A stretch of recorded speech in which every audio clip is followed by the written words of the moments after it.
Hyperbola, parabola, ellipse and hyperbola. देखिए hyperbola के बारे में आप कुछ भी स्टडी करें उसके पहले आपको पता होना चाहिए कि हाइपरबोला क्या होता है। जैसे पैराबोला में मैंने बताया था कि एक फिक्स पॉइंट जिसे फोकस करते हैं उससे जितना डिस्टेंस होता है उतना ही फिक्स्ड लाइन होता है जिसको डायरेक्ट कहते हैं। और एलिप्स में था कि किसी भी पॉइंट से, जो एलिप्स के पॉइंट्स थे वहां से दोनों फोकस का डिस्टेंस का सम कांस्टेंट रहता था। यहां पर भी वही चीज है कि आप एक कोई पॉइंट ले लीजिए, मान लो आपने ले लिया पॉइंट P1, ओके।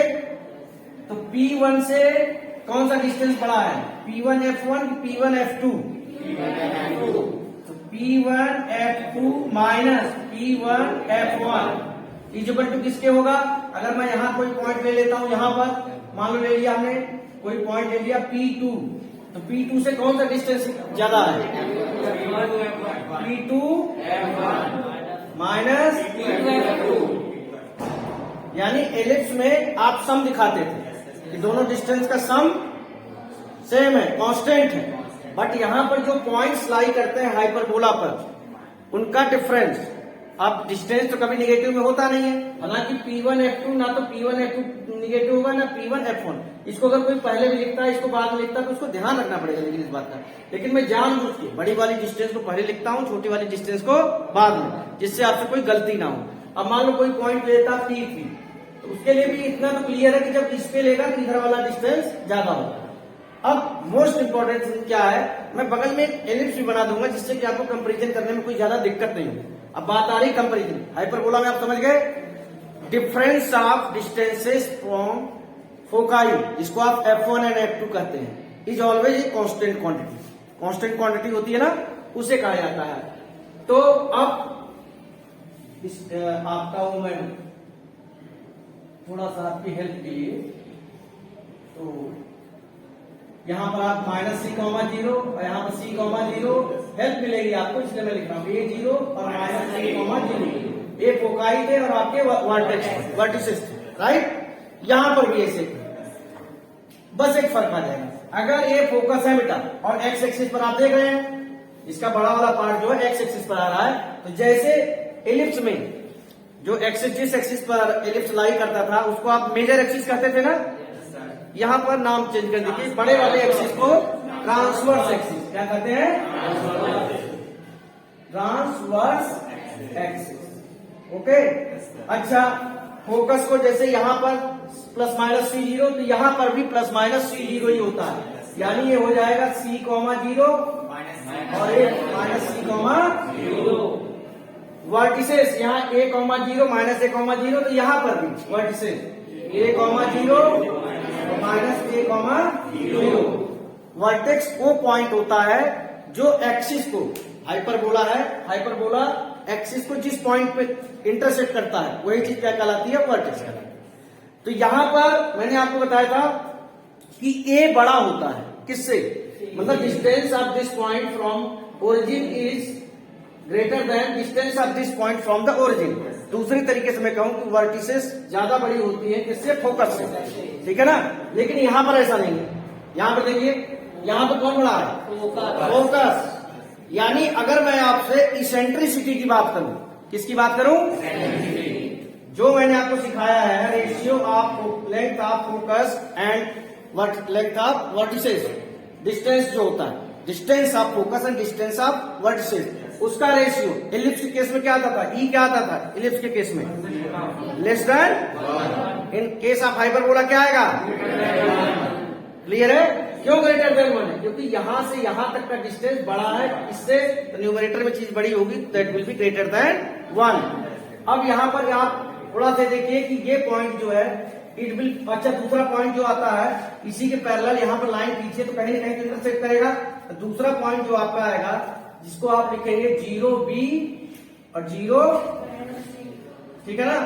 खैर, अब ये दूसरा वाला एक्सिस जो है उसे क्या कहते हैं? माइनर एक्सिस जो होता है, कॉन्जुगेट एक्सिस, ठीक है भाई। तो अब E = C/A, और यहां पर आप देख रहे हैं कि C सबसे बड़ी वैल्यू है, लगाइए दिमाग, यहां से यहां तक C की दूरी A से भी जाता है और B से भी, तो रिलेशन क्या निकल के आता है? C² = A² + B²। कंफ्यूजन नहीं होना चाहिए।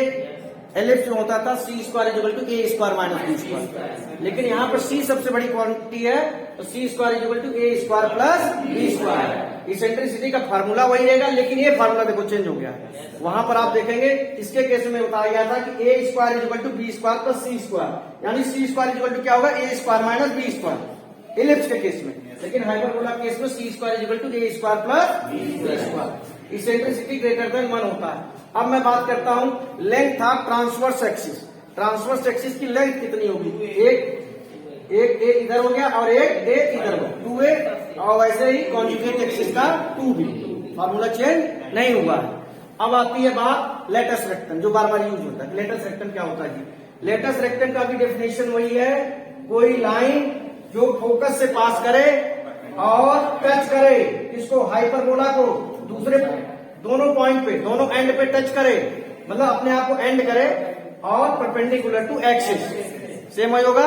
ये होता है आपका latus rectum. And length of latus rectum formula नहीं चेंज होगा, 2b। तो आपने देखा कि फार्मूले में सिर्फ यहां चेंज आया है और कहीं चेंज आया है, यहां पर चेंज आया है। जो रिलेशन है C square equal to A square plus B square, एक तो ये चेंज है, दूसरा है कि ई की वैल्यू ग्रेटर देन 1 होती है फार्मूले का। और जो आपको मैंने बताया कि इसका डेफिनेशन क्या होता है, डेफिनेशन में आपका डिफरेंस आ गया था जो डिस्टेंस का। अब एक और इम्पोर्टेंट चीज है कि हम कैसे पता करेंगे, अगर इक्वेशन की फॉर्म में दिया है कि ए parabola sorry hyperbola x axis पर लाई करता है कि वाई एक्सिस पर, वेरी इजी, बहुत इजी होता है। नहीं, माइनस तो दोनों में होगा,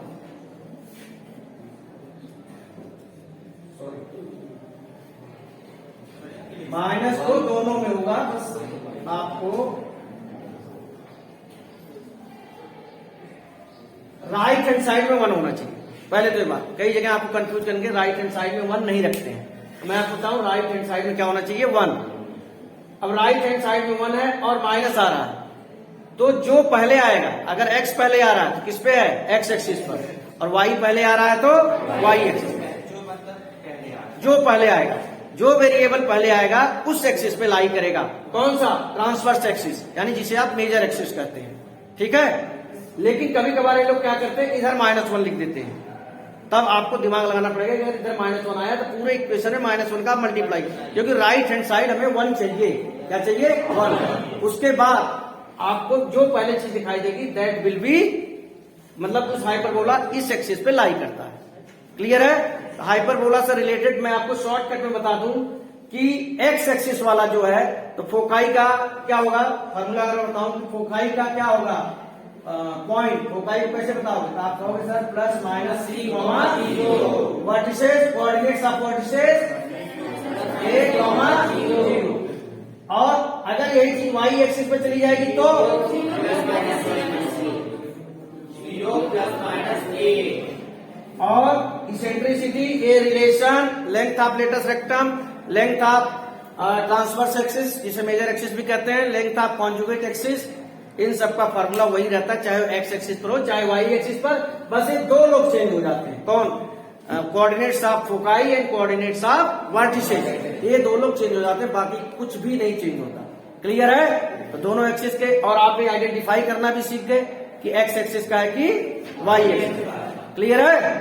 अब हम एक्सरसाइज में जा सकते हैं, बेसिक चीजें क्लियर हो गई।